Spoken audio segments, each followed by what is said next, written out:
Mesdames et messieurs, bonsoir. Nous sommes aujourd'hui à l'Institut fondamental d'Afrique noire et nous avons le plaisir de recevoir Dr Mamaram Seck, qui est chercheur dans cet institut, mais qui fait partie aussi de la Zawiya de Cheikhna, de El Hadj Malick Sy de Tivaouane. Et vous l'aurez compris, il sera beaucoup question aujourd'hui de l'école de Maodo. Dr Mamaram Seck, bonjour. Bonjour Bahé, c'est un plaisir de participer à votre émission. Merci, c'est un plaisir, le plaisir est partagé. De manière générale, avant d'entrer dans le vif du sujet, depuis quelques jours, le Sénégal vit au rythme du Bourd. Voilà, donc c'est une effervescence qu'on constate à chaque fois, qui précède la célébration de la naissance du prophète Mohammed, paix et salut sur lui. Comment analysez-vous cette ferveur et cette effervescence des Sénégalais par rapport au Bourd? Merci. Oui, je pense que c'est ce qui annonce le Mawlud. Donc, dès que nous sommes au début du mois donc du Mawlud, alors tout le monde veut être dans le bain. Voilà, être dans l'effervescence, comme vous le dites, animer donc ces rencontres du soir. C'est devenu d'ailleurs tellement populaire que dans tous les quartiers, absolument, on l'organise. Avant, nous avions tous l'habitude de suivre ça en direct à Tivaouane, donc à la télé. Mais maintenant, tout le monde fait ça dans son quartier, ce qui vraiment rend l'événement assez populaire et annonciateur aussi du Cameroun. Maintenant, le Bourd, qui est un poème emblématique du soufi égyptien, connu pour tous ses louanges au prophète Mohammed, paix et salut sur lui, à savoir Imam Bouchéri. Comment comprenez-vous son influence dans la pensée soufi sénégalaise? Bon, il faut dire que c'est El Hadj Malick qui a choisi ce poème et pour le chanter pendant les 10 jours qui précèdent le Maulid. Et ce choix n'est pas fortuit. Parce que El Hadj Malick fait partie de ceux qui comprennent l'importance de l'amour que le disciple, le musulman, doit porter au prophète. C'est une promesse divine que celui qui aime le prophète plus que tout ira au paradis. Donc il a tellement bien compris qu'il a consacré sa vie à chanter les louanges du prophète. Mais dans sa générosité, il a choisi la bourde de Imam Bouchéri, comme vous l'avez dit. En fait, ça c'est une particularité, parce qu'on sait que Hadj Malick a écrit beaucoup sur le prophète, c'est ça. Mimia et tout, mais il a choisi un poème d'un autre soufi. Voilà, pour montrer effectivement la beauté de ce poème. Je pense qu'il a été séduit lui-même par ce poème, qui est une expression, voilà, pure de l'amour que l'auteur portait sur le prophète. Et d'ailleurs, vous avez vu ce qui s'est passé après, à la fin du texte. Il a lui-même été guéri d'une maladie. Absolument. Qui était... Pourquoi Bourdou, cela veut dire manteau. Voilà, bien sûr. Alors, donc, je pense que ce choix est assez... c'est la générosité de El Hadj Malick d'abord, mais aussi ça a tout son sens parce que le Maulid, sa fonction, c'est justement de nous ramener à cet amour du prophète et à méditer, réfléchir sur ses actions, n'est-ce pas, de grâce que nous sommes appelés à reproduire en tant que musulmans, parce que le prophète sallallahu alayhi wa sallam est le modèle du musulman. C'est Dieu qui l'a choisi comme le modèle à suivre. Donc, si quelqu'un comme Imam Bouchéri a écrit un poème aussi élogieux qui exprime son amour profond, pur du prophète. Je pense que c'était de bonne guerre, je pense, de le faire découvrir aux Sénégalais. Ce n'est pas seulement qu'au Sénégal, c'est un poème qui a été choisi. On dit que c'est le poème le plus lu à travers le monde. Voilà, et qui exprime vraiment cet amour de façon profonde. Maintenant, nous allons parler du Gamou en tant que tel.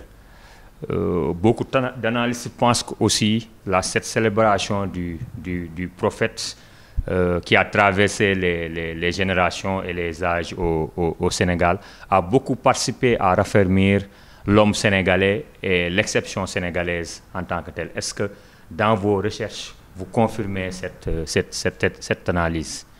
Oui, parfaitement. Alors, il faut distinguer deux choses. Et la célébration du Maoulid, en tant que telle, n'est pas une exclusivité du Sénégal. D'ailleurs, moi j'ai vu dans mes recherches qu'en fait, depuis très très longtemps, la nuit du prophète a été célébrée, puis même le Xe siècle, peut-être même avant. Mais la forme et la dimension que cette célébration a eue au Sénégal, nous le devons quand même à Seydi Hadji Malick, qui aussi a choisi le nom Gamou, qui donc tout le monde sait que Gamou renvoyait à un événement purement, je dirais, pas en tout cas religieux du tout. Païen. Païen, voilà, pour ne pas... Parce que, bon, maintenant, oui. voilà, je ne voulais pas le nommer, mais en tout cas, pas du tout religieux. Et Seydi Hadji Malick l'a chargé, justement, de cette spiritualité pour en faire une célébration du prophète. Donc, c'est la première chose à relever, c'est le premier mérite de Seydi Hadji Malick. Maintenant, la fonction aussi qu'il a donnée à cette célébration, celle de retrouvailles, moi je l'appelle le rappel des troupes. C'est-à-dire regrouper tous les disciples Tidjane en un lieu symbolique comme Tivaouane, comme Medina Baye, comme Louga, etc., pour leur parler, leur donner un message qu'ils vont garder jusqu'à l'année prochaine. Et ce message n'est rien d'autre qu'un rappel des préceptes de l'islam, de l'observance des préceptes et des recommandations divines, mais aussi la perpétuation du modèle prophétique. C'est tout ce qu'on fait lors du Gamou. Donc, pour moi, c'est quand même, en ce sens-là, c'est une particularité sénégalaise. Maintenant, on sait que cette célébration a commencé avant les indépendances. Donc, vous n'êtes pas sans savoir que nous étions un pays colonisé.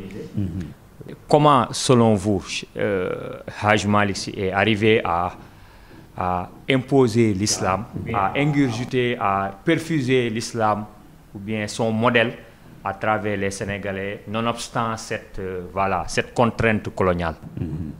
Alors, je suis très ravi d'entendre cette question parce que moi, dans ma compréhension de Seydi Hadji Malick, je le mets toujours dans le cadre de l'islamisation continue de notre pays et de notre sous-région. Alors, l'islam, on dit qu'il est venu dans notre terroir au XIe siècle et qu'il a connu aussi des soubresauts dans son implantation depuis la révolution Torodo, depuis la phase djihadiste, n'est-ce pas, de Cheikh Oumar, jusqu'à la venue d'un groupe, moi que j'appellerais des résistants pacifiques, comme Seydi Hadji Malick, comme Cheikh Ahmed Bamba.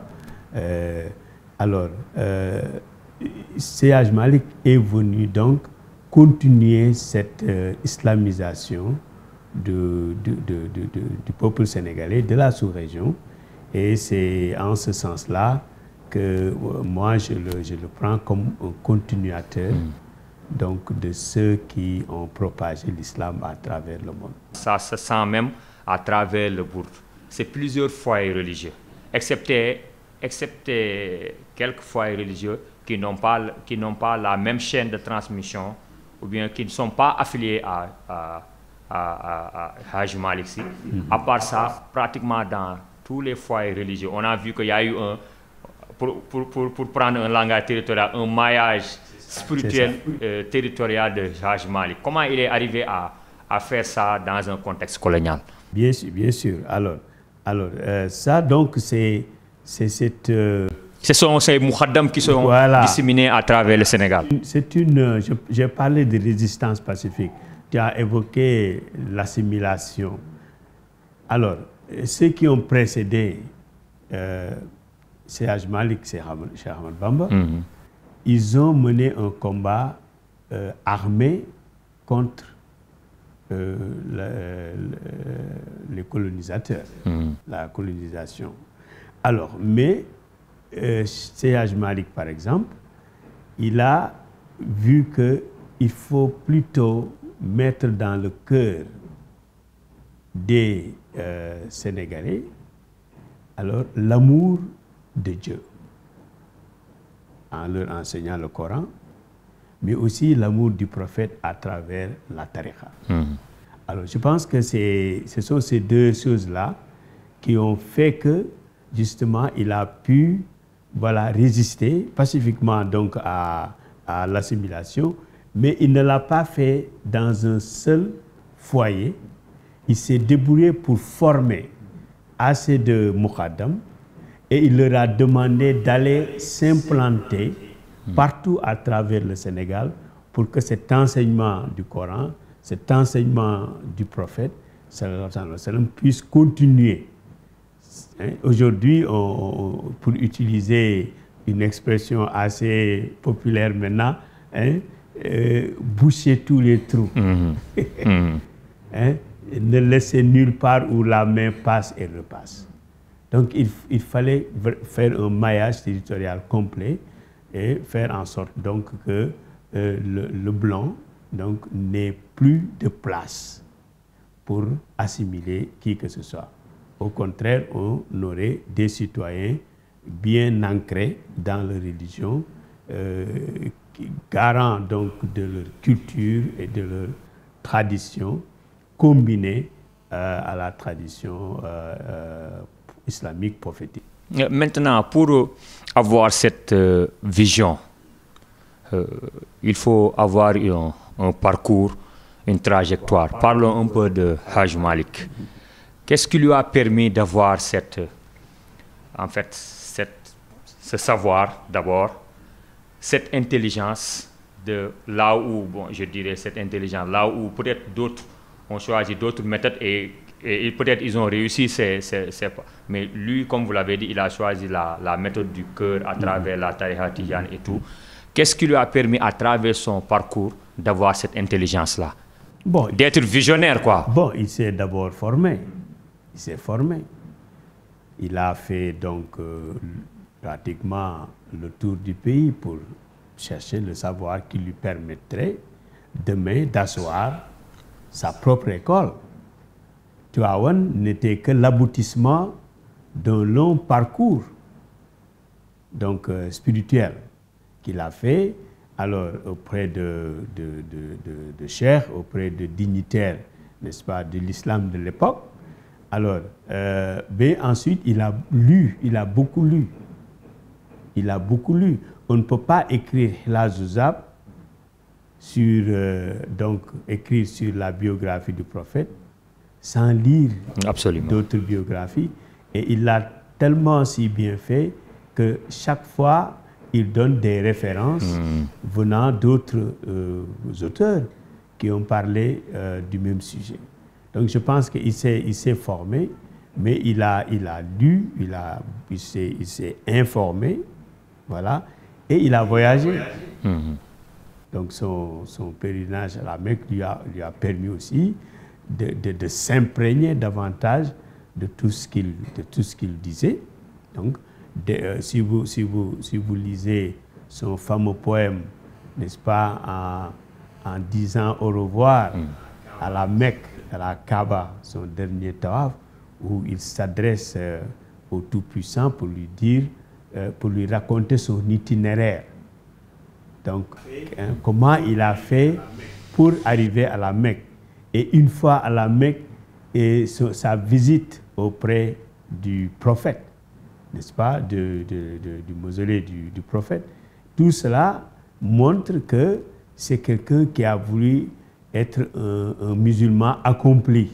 Parce que le Hajj est le dernier des piliers. Donc, en l'ayant fait, il a donc accompli sa mission. Et ça, c'est important.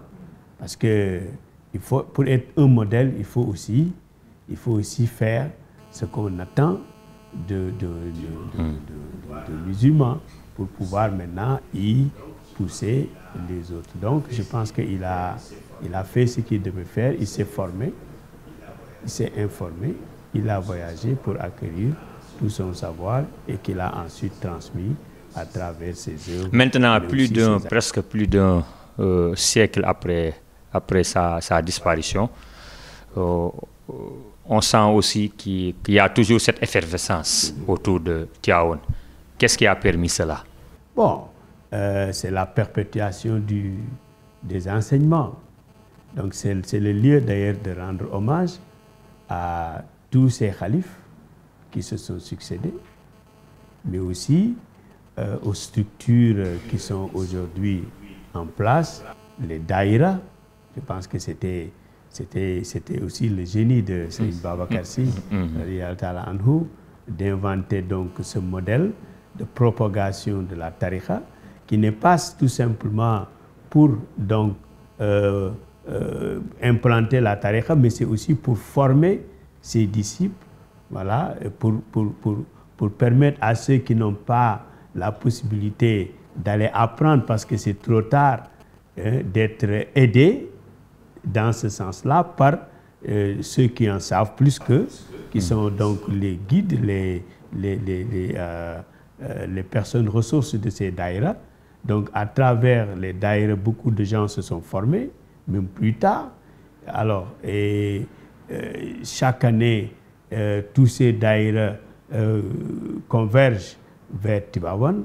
Ça crée une retrouvaille devant le marabout qui leur rappelle leur devoir. Vous vous souvenez des recommandations de Serigne Babacar Sy, votre tariqa, votre islam, votre métier, votre visite donc, à Tivaouane. Donc toutes ces choses-là combinées ont fait que le modèle est resté intact et chaque année, on reçoit plus de disciples qu'avant et je pense que ça va crescendo.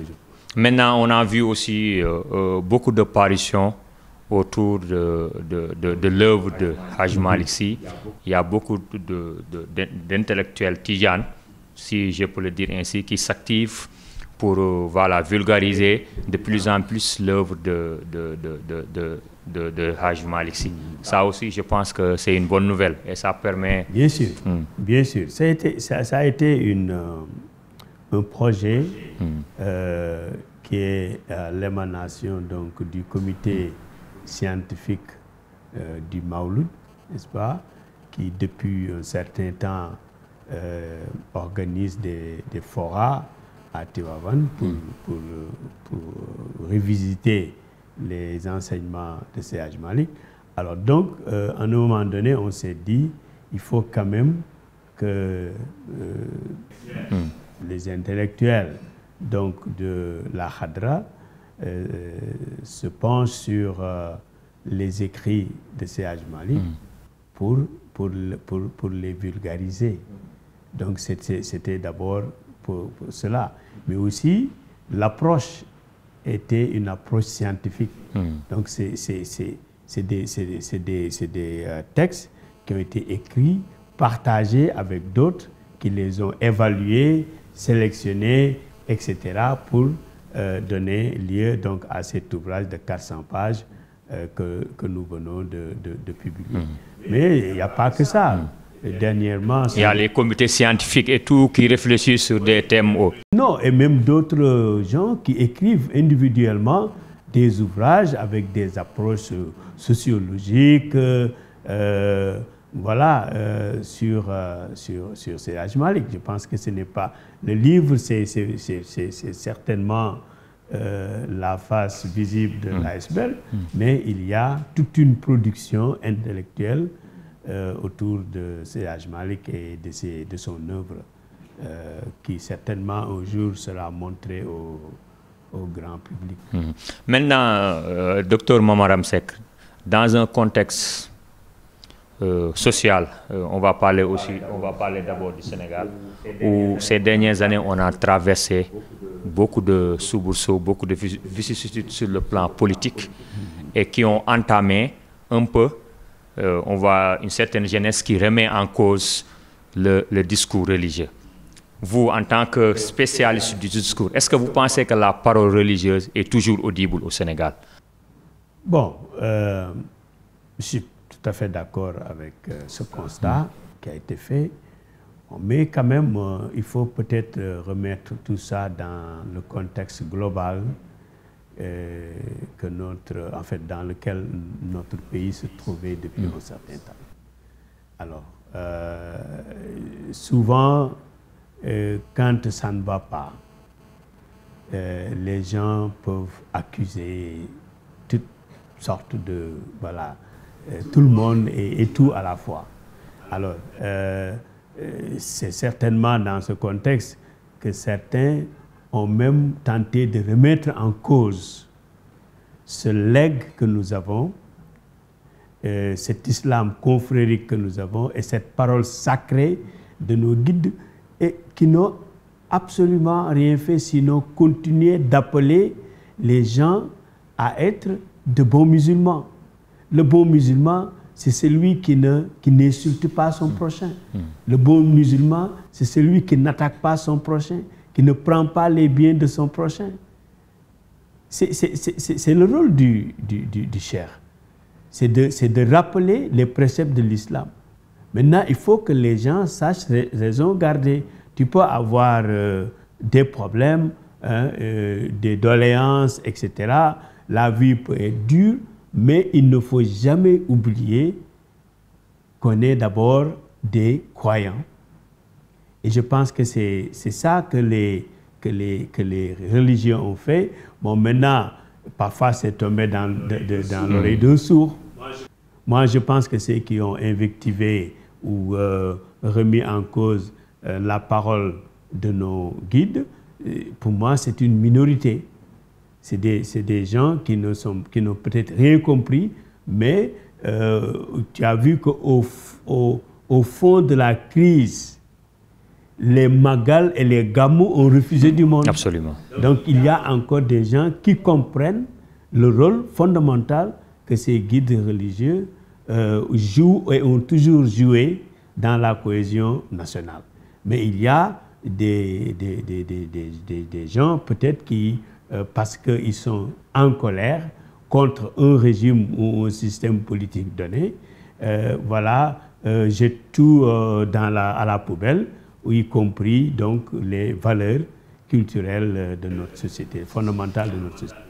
Mais est-ce que vous ne pensez pas que, bon, sans pour autant entrer peut-être dans ces considérations, voilà, est-ce que vous ne pensez pas qu'aussi dans certains foyers religieux, il faut qu'il y a une réconciliation avec une certaine exigence éthique à faire?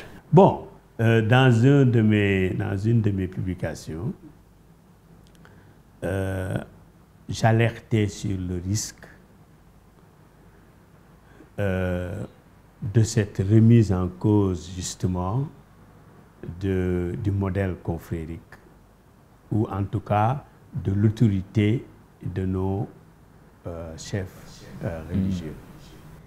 Et je suis heureux de constater que mes prédictions sont avérées, parce que je disais que cette remise en cause de l'autorité n'aurait comme source que la politique. Alors, qu'est-ce que je veux dire par là? il est quand même important que nos guides religieux se fassent un peu parfois l'écho des populations qui ont soif, qui ont faim, qui chôment, etc. Je pense que le discours religieux peut évoluer dans ce sens. Peut-être que ça l'était avant, mais les temps sont devenus tels que nos guides religieux doivent devenir maintenant des porteurs de voix dans ce sens-là. Je ne parlerai pas c'est pas une question d'éthique, mais pour moi, c'est une question de responsabilité. Je crois qu'il faut, leur responsabilité, aujourd'hui, leur impose quelque part cette position comment on les appelle, il y a maintenant cette expression consacrée, hein, les lanceurs d'alerte. Ils doivent être des lanceurs d'alerte. Quand ils voient que la situation est en train de pourrir, ou le pays va dans une direction qui peut conduire à des soubresauts tels que ceux que nous avons vécu, d'alerter justement ceux qui sont au pouvoir, de leur dire arrêtez et regardez du côté de ces populations qui ont des difficultés. Selon vous, pourquoi cette parole? Vous faites une remarque intéressante, oui, parce que durant ces soubresauts-là, les jeunes ont beaucoup rappelé une figure religieuse comme Mame Abdou Aziz Dabakh, qui, comme vous avez dit, qui était un lanceur d'alerte avant l'heure. Donc, selon vous, qu'est-ce qui a évolué entre-temps par rapport au discours, par rapport à la parole? Pourquoi les figures religieuses de plus en plus, il y en a qui parlent, hein, de figures de plus en plus optent pour une autre méthode que celle de... Non, à mon avis, ils ont compris qu'il y a une nouvelle génération. Et une amplification aussi, c'est vrai, avec les réseaux sociaux et tout. Voilà, des disciples qui ne sont plus comme ceux d'avant. Et certains ont choisi de se taire pour ne pas être victimes d'invectives ou d'insultes. Moi, je pense qu'ils sont restés un peu trop muets, alors que leur responsabilité dépasse justement cette position. Parce que tu ne peux pas, dans un pays à 95% musulmans, dont la majorité se trouve dans les confréries, tu ne peux pas te taire. Je pense que ce qu'ils représentent les oblige quelque part à prendre plus de responsabilités par rapport à la situation actuelle. Je pense que c'est la meilleure réponse. Se taire, ce n'est pas une bonne attitude. Et même dans la relation, parce qu'on parle justement de l'école de Maodo, dans la relation entre le politique et le religieux, on a vu que Tivaouane a joué un rôle très important depuis Seigne Babacar, Abdou Aziz Sy Al Amine, Seigne Cheikh, que la sociologue Fatou Sarr appelle l'intellectuel organique, le religieux organique. Et voilà, donc je pense qu'ils ont beaucoup participé à cette pacification-là. Mais de plus en plus, on sent qu'il y a un recul de la parole religieuse. C'est ça. Moi, je pense qu'il faut repenser l'héritage de Seigne Abdou Aziz Sy Dabakh, revenir à cette attitude, n'est-ce pas, de guide religieux, lanceur d'alerte, mais aussi de participants actifs, n'est-ce pas, aux jeux politiques. Parce que les sorties de Serigne Abdou Aziz Sy Dabakh, c'était des sorties politiques. Absolument. Il se prononçait sur des événements politiques. Il se prononçait sur les responsabilités de l'Assemblée nationale, des députés, par rapport aux lois, à la marche du pays. Il s'adressait aussi au président de la République pour lui dire vous n'êtes pas Dieu. Vous êtes un humain et que demain, vous pouvez perdre le pouvoir, Dieu va le transmettre à quelqu'un d'autre. Donc, cette parole de vérité, je pense il faut la faire revenir et s'adresser aux hommes politiques comme pouvoir. Parce que c'est le pouvoir spirituel. Et là, d'ailleurs, c'est ce qui fait l'exception sénégalaise dont on parle. Ce n'est rien d'autre que la cohabitation entre un pouvoir spirituel très fort et un pouvoir temporel très fort. Et un respect mutuel entre ces deux pouvoirs. Maintenant, docteur Mamaram Seck, il y a d'autres menaces aussi qui guettent cet islam soufi. D'abord, il y a le contexte sous-régional avec le radicalisme religieux. Il y a aussi, on l'a dit tantôt, le phénomène des réseaux sociaux, qui est un vecteur saillant de discours haineux et tout, et de discours anti-soufi, tout ça avec d'autres pensées dans l'islam en tant que tel. Comment faire, comment l'islam soufi, comment l'école de Maodo peut aider à parer à toutes ces éventualités, à toutes ces menaces? Oui, mais il faut davantage asseoir notre modèle soufi. Vous savez, si nous avons échappé à tous ces problèmes qui ont secoué le Mali et la sous-région, par exemple, c'est parce qu'il n'y a pas de terreau fertile pour l'extrémisme violent dans ce pays. Et ça, il faut rendre grâce à nos vaillants chers guides religieux, fondateurs de confréries, qui ont tout de suite compris que c'est le soufisme qu'il nous faut. Moi, je dis souvent que si l'islam était entré peut-être dans nos terroirs par la violence, peut-être qu'on n'aurait pas eu ce que nous avons aujourd'hui. Mais c'est parce que justement l'islam est entré pacifiquement dans ce pays que nous sommes devenus la communauté unie que nous sommes aujourd'hui. Alors donc la meilleure façon pour moi de barrer la route à l'extrémisme violent, c'est justement de renforcer le soufisme, de renforcer l'autorité de nos guides religieux qui ne sont pas que des guides, ce sont des modèles.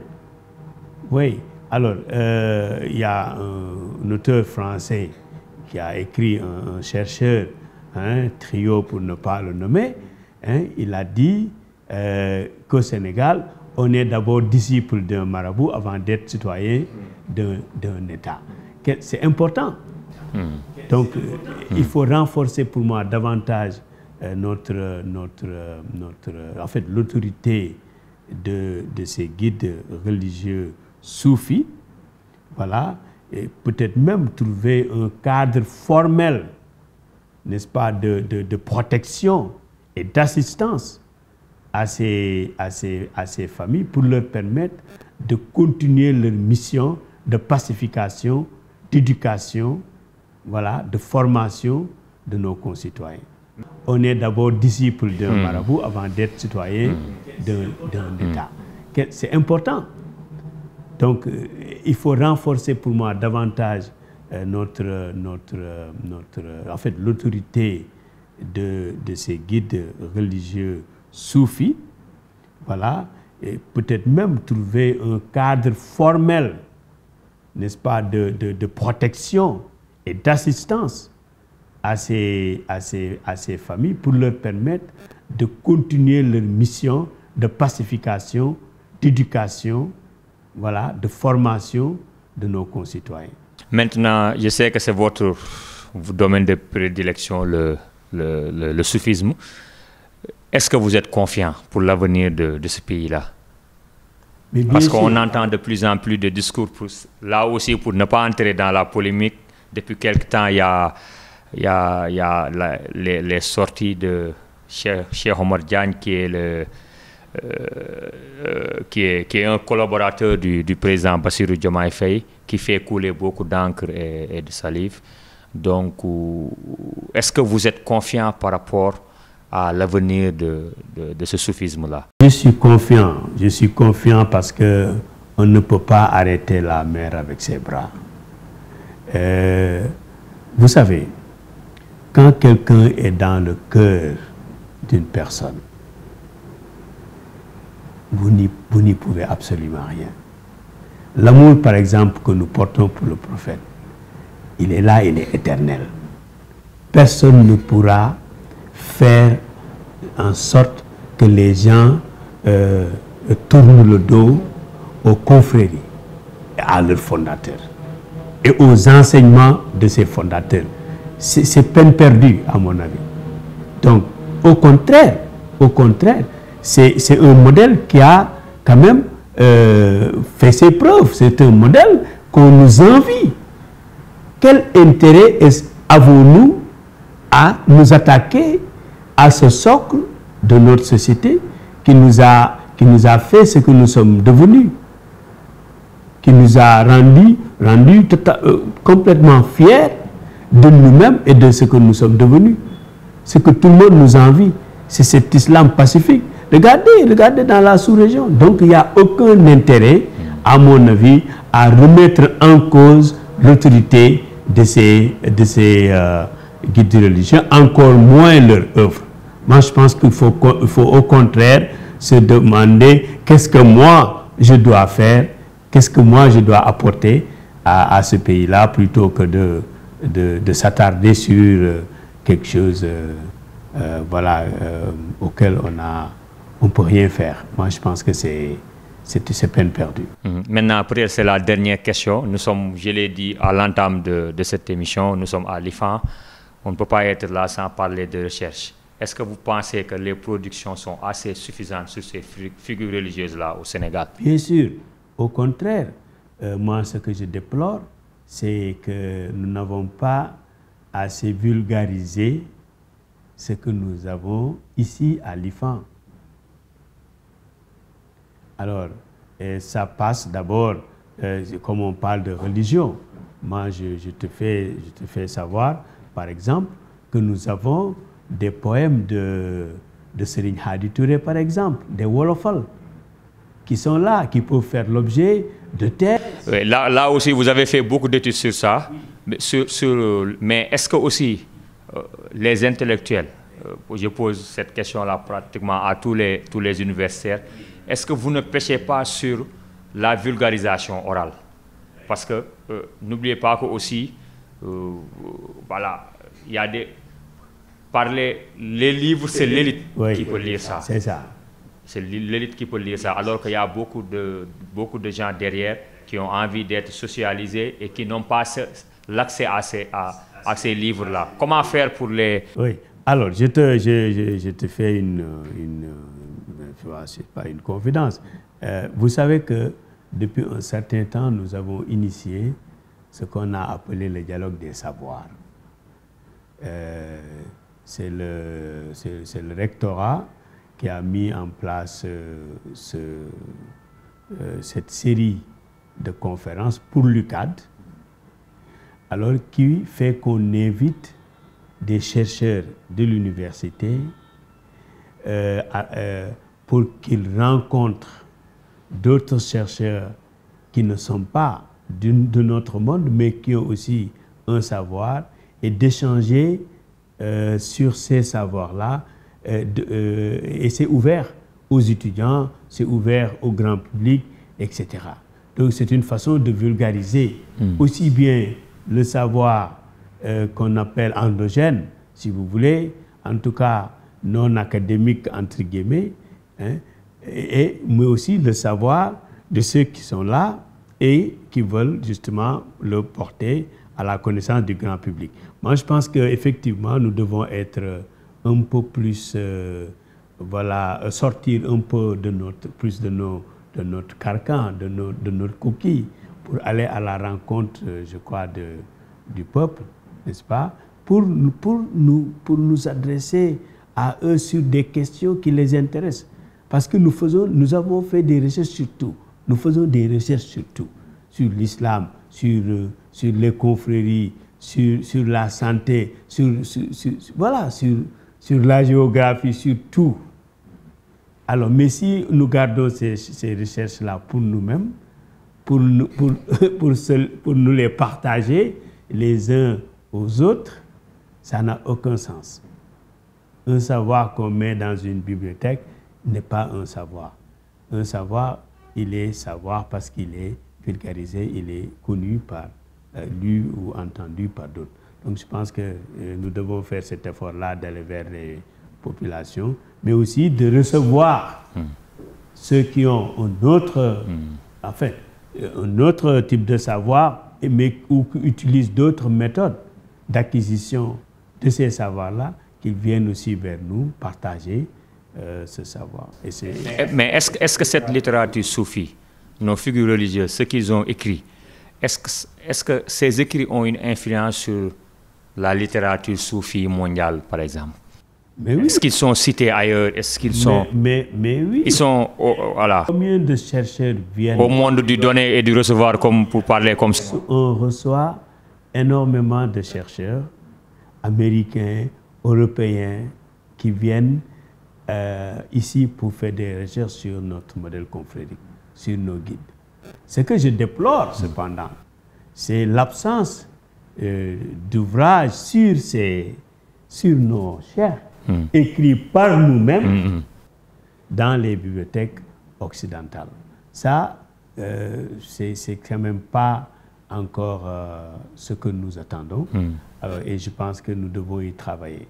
Et d'ailleurs, c'est l'une des raisons pour lesquelles nous avons écrit ce livre, qui va certainement figurer dans les plus grandes bibliothèques. Et qui sera traduit dans d'autres langues. Sera certainement traduit dans d'autres langues plus tard, mais en tout cas qu'on le retrouve dans une bibliothèque comme la bibliothèque du Congrès, qui est la plus grande bibliothèque au monde, où on trouve tous les livres les plus importants, n'est-ce pas, se trouvent là-bas, qu'on le trouve là-bas, qu'on le trouve à la BNF en France et dans d'autres grandes bibliothèques du monde. Docteur Mamaram Seck, merci, c'était un plaisir de vous recevoir. Quelle est votre relation personnelle avec Hadj Malick Sy? Alors, c'est mon marabout, mon guide, et ce n'est pas que je suis né tidjane, mais c'est que j'ai quand même pris la peine de lire ce qu'il a écrit, de réfléchir sur le modèle qu'il a proposé. Alors, et c'est tout ça qui m'a fait adhérer à cette confrérie de façon formelle, c'est-à-dire de prendre le wird tidjane, d'être donc un disciple de Seydi Hadji Malick. Alors, et je vous invite tous à visiter ces œuvres, surtout le dernier, le Kifayatul Rahibin, qui quand même a été une œuvre majeure qui s'adresse à nous aujourd'hui. Merci beaucoup, Dr Mamaram Seck. C'était un plaisir de vous recevoir aujourd'hui. Chers amis internautes, c'était tout pour aujourd'hui. Je vous donne rendez-vous la semaine prochaine pour un nouveau numéro de votre émission à contre-courant, l'émission qui pense l'actualité. Merci.